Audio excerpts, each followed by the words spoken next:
Welcome to our immigration briefing program.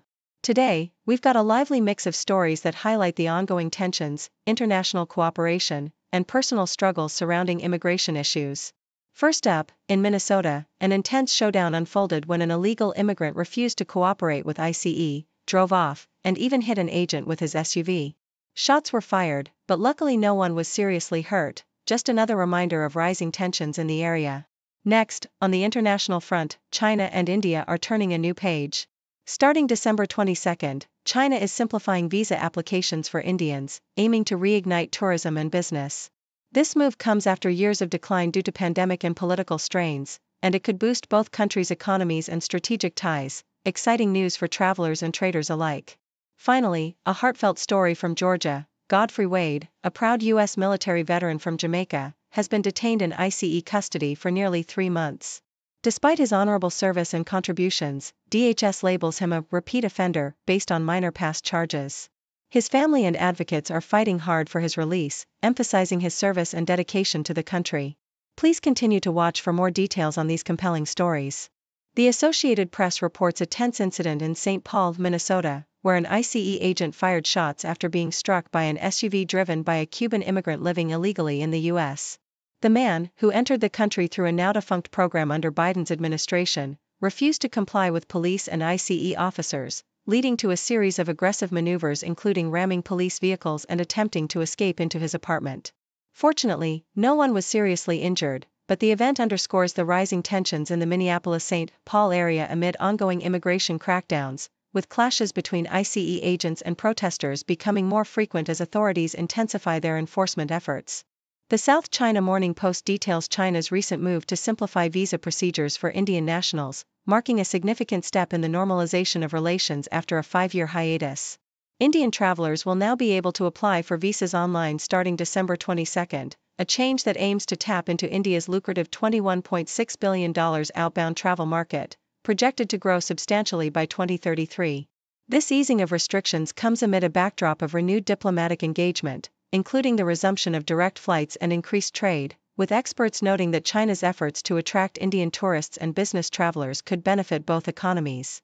The streamlined visa process is seen as a strategic move to foster closer ties and boost tourism, which was significantly impacted by the pandemic and political tensions.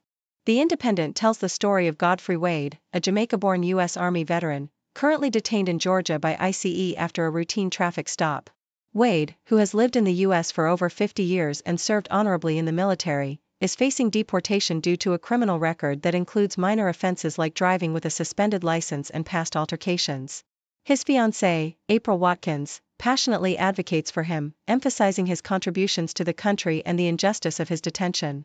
Wade's case highlights the controversial policies surrounding non-citizen veterans, as recent directives have shifted away from considering military service as a mitigating factor. His prolonged detention, limited visitation rights, and the family's fundraising efforts reflect the broader struggles faced by many immigrants caught in the complex web of U.S. immigration enforcement.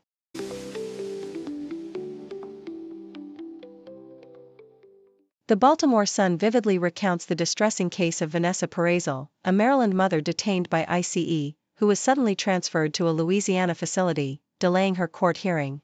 Her arrest, occurring just after she dropped her daughter at school, was defended by ICE as a lawful action against a criminal illegal alien with a prior misdemeanor conviction, stemming from a self-defense incident.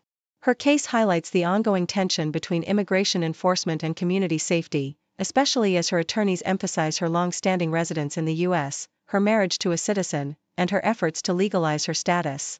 Maryland officials and advocates expressed deep concern over her sudden removal, criticizing the aggressive tactics that disrupt family life and community stability. The Toronto Star reports a disturbing shift in Canadian public opinion regarding immigration, revealing that support for the long-held belief in immigration's benefits is weakening. Polls indicate that over half of Canadians now believe too many immigrants are coming into the country, a sentiment exacerbated by rising housing costs, economic stress, and a surge in racially motivated hate crimes, particularly targeting South Asian communities, with a 227% increase from 2019 to 2023. Experts like Rupinder Liddar link this growing hostility to economic insecurities and political narratives connecting high immigration levels to housing shortages and job competition. The rise in anti-immigrant attitudes persists despite governmental efforts to combat hate crimes, reflecting a broader societal struggle to reconcile immigration policies with public sentiment amid economic and social tensions. The Associated Press details Walmart's strategic response to a critical shortage of skilled tradespeople in the U.S., a crisis intensified by retiring workers, slowed immigration, and rising operational costs. The retail giant has revamped its training programs, offering tuition-free education to employees in fields like electrical work and HVAC, aiming to fill vital technician roles crucial for maintaining store operations. Liz Cardenas, a former automation operator, exemplifies how these initiatives provide economic mobility, doubling her pay and gaining independence. However, industry experts warn that despite these efforts, the widening gap in skilled labor may persist due to demographic shifts and immigration restrictions, emphasizing the need for increased awareness and ongoing investment in vocational training to sustain the country's essential infrastructure and commerce.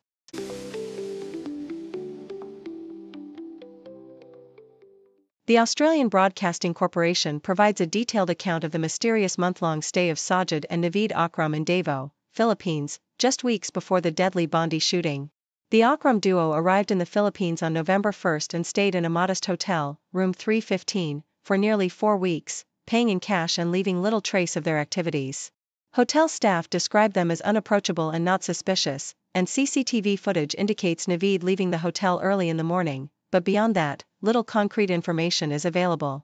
Authorities in both Australia and the Philippines are investigating whether the pair received any militant training or met with extremist groups in Mindanao, a region known for Islamic insurgencies and past allegiance to ISIS. The region's history of violence, including the 2017 Marawi siege, and the presence of small militant factions raise concerns about potential links, though official statements suggest no recent terrorist training has occurred since 2017. The investigation continues as officials seek to uncover the true purpose of their trip, especially given the region's complex history of extremism and the possibility that the Akram men could have interacted with militants, adding a layer of ominous uncertainty to their visit. Meanwhile, the Yahoo U.S. reports reflect on the American public's bleak outlook on the economy as 2025 concludes, with most citizens perceiving the U.S. as an expensive place to live, especially struggling with housing and healthcare costs. President Trump's recent efforts to portray an improved economy face skepticism, as fewer Americans believe his policies have made them better off, and many attribute economic challenges directly to his administration. The survey highlights that public opinion remains largely critical, with most Americans giving the economy a C or worse, and a significant portion disapproving of Trump's handling of economic issues, despite some optimism about potential changes in 2026. The report also emphasizes Americans' mixed feelings about key issues such as AI, immigration, and healthcare, with concerns about AI's impact on jobs and skepticism about government policies on border control and health costs. Despite recent economic stability, the overall sentiment remains cautious, with many Americans awaiting more tangible improvements before changing their opinions. The BBC discusses the impending end of passport stamps as a relic of traditional border crossing, with the European Union's new Digital Entry-Exit System, EES, set to replace manual stamps by April 2026. This shift toward biometric and digital data collection aims to streamline border processes, improve security, and reflect a broader global move toward digitization, with countries like Australia, Japan, Canada, and the US already adopting similar systems. The tradition of passport stamping, which began in the early 20th century and gained sentimental value after World War II, is now on the verge of fading away, sparking mixed reactions among travelers.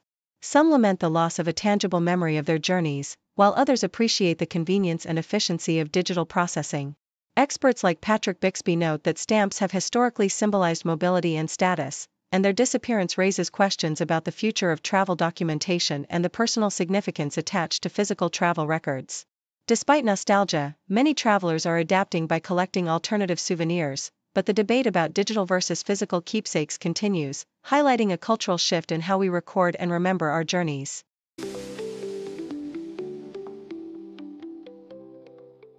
According to South China Morning Post, the return of Donald Trump to the White House in 2025 is accelerating the decline of American global dominance, with his erratic policies destabilizing the post-war era of globalization. The U.S. economy is faltering under his leadership, with job creation stagnating due to policies that undermine immigrant workers and create widespread uncertainty. His aggressive tariffs and unpredictable trade tactics have disrupted supply chains and inflated costs, while his attacks on higher education and research threaten long-term technological competitiveness. Despite superficial economic indicators like stock market highs and low inflation, these are concentrated in a few tech giants, with looming bubbles that could burst and cause widespread economic fallout. Ultimately, Trump's approach is eroding America's technological edge and diminishing its influence, signaling a future where the U.S.'s global hegemony is increasingly fragile, especially as election year tensions and potential shifts in Congress could further shape this trajectory. BBC reports on the UK's local efforts to support long-distance walkers along the historic coast-to-coast route, devised by Alfred Wainwright in 1973. The scheme involves distributing booklets that detail the 190-mile trail from Street B's Head to Robin Hood's Bay, encouraging tourism and local business engagement. Recently, North Yorkshire councillors approved funding to produce more of these passports, which include route information, special offers, and a stamp collection system that fosters a sense of achievement for walkers. The scheme not only promotes outdoor activity and regional exploration but also serves as a community-building tool, with local politicians like George Shabur walking the route and raising funds for charities such as Yorkshire Air Ambulance. This initiative exemplifies how local governments leverage heritage and outdoor tourism to boost economic vitality and community pride, illustrating a tangible, grassroots effort to sustain regional identity and promote healthy lifestyles. The Independent details the controversial self-deportation program initiated by the Trump administration, which promotes a dignified exit for undocumented immigrants through a government app offering financial incentives and a streamlined departure process. While the government claims that each self-deportation saves taxpayers around $14,500 compared to involuntary removal, critics argue that the true costs, both financial and human, are far greater. Immigrants face significant risks, including potential detention, family separation, and long-term bans from re-entry, with many unaware of the legal complexities and potential consequences of using the app. Experts warn that mass deportations could severely damage the U.S. economy, which relies heavily on immigrant labor and consumer spending, potentially reducing employment and GDP significantly. Despite the government's efforts to frame self-deportation as a cost-effective and humane alternative, advocacy groups highlight the moral and practical dangers, emphasizing that the process can be fraught with uncertainty, hardship, and unintended legal repercussions for those seeking to leave or return to the United States.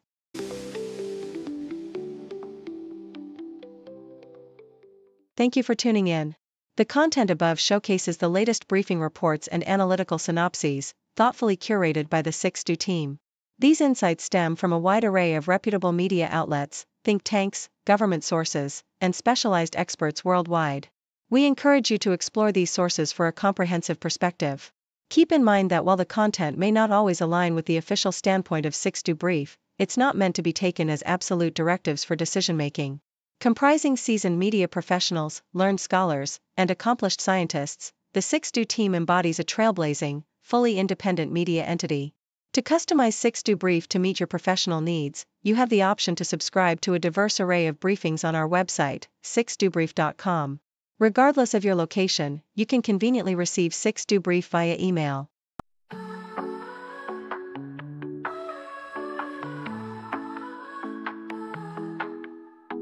Waking up to wonders, tech and nature blunders. Got our rockets flying while the oceans are sighing. Lasers in the sky now, holograms we say wow. Quantum leaps and robot science news that